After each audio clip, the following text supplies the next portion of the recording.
Hey everybody, it's a fantastically interesting Torah portion this week. It's Bahar B'chu Kosai.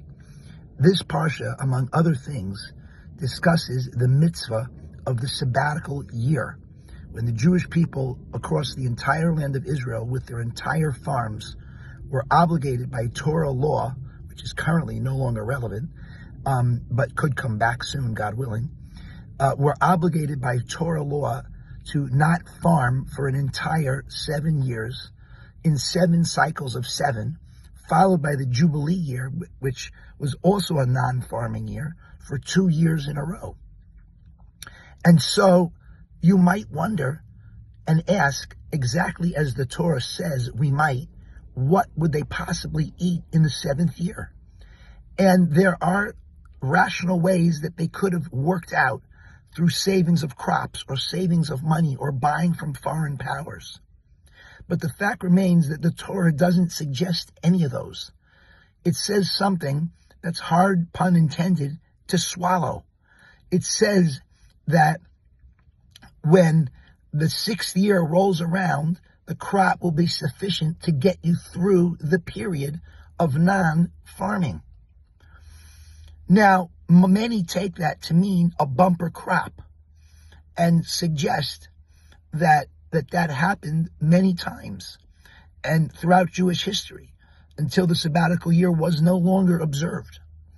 But there is some evidence against that interpretation and other ways to explain what happened. But one of the answers that's given is that what happened in the end was that not that the amount of the crops was blessed, but the quality of the crops were blessed, which meant that everyone had to go through the sabbatical year not having enough in storage physically, and had to live through the experience counting on God to bless the food, so to speak, or physically actually, inside their stomachs, so they got, as we could say, more miles to the gallon, and the less food lasted longer. So we have, 2 possibilities. Either the food went further, or there was a bumper crop, perhaps, that they survived with. The problem is this. The commentaries say that this mitzvah was meant to allow the Jews to show their belief and trust in God.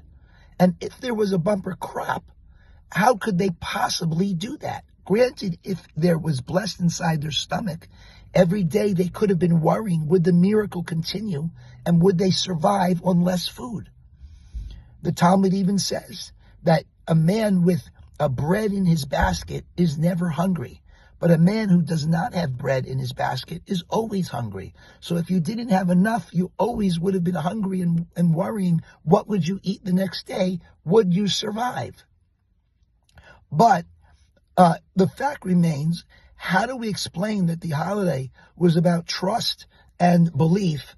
How do we explain the holiday was about trust and belief if they got a bumper crop? There was no need to trust and there was no need for belief. So it seems that one group of people were on a higher spiritual level. They were rewarded with a miracle that they could survive with less. But the other people, perhaps, they weren't rewarded with a miracle. They were given a miracle. They did not have the trust and belief to get through the time period. And God, by giving them the greater miracle of a bumper crop, or the more open miracle, perhaps I should say, of the bumper crop, made it so that they wouldn't have to worry.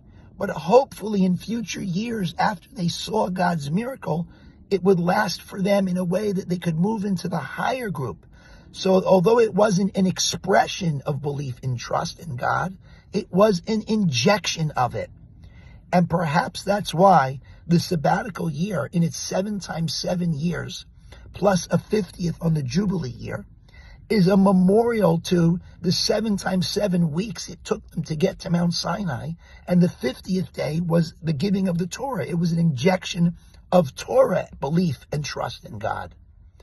And so this sabbatical year is either an injection or an expression of trust in God, depending on what you needed and were able to accomplish. We should all be growing in our expressions of belief and trust in God in the year to come. Have a good Shabbos.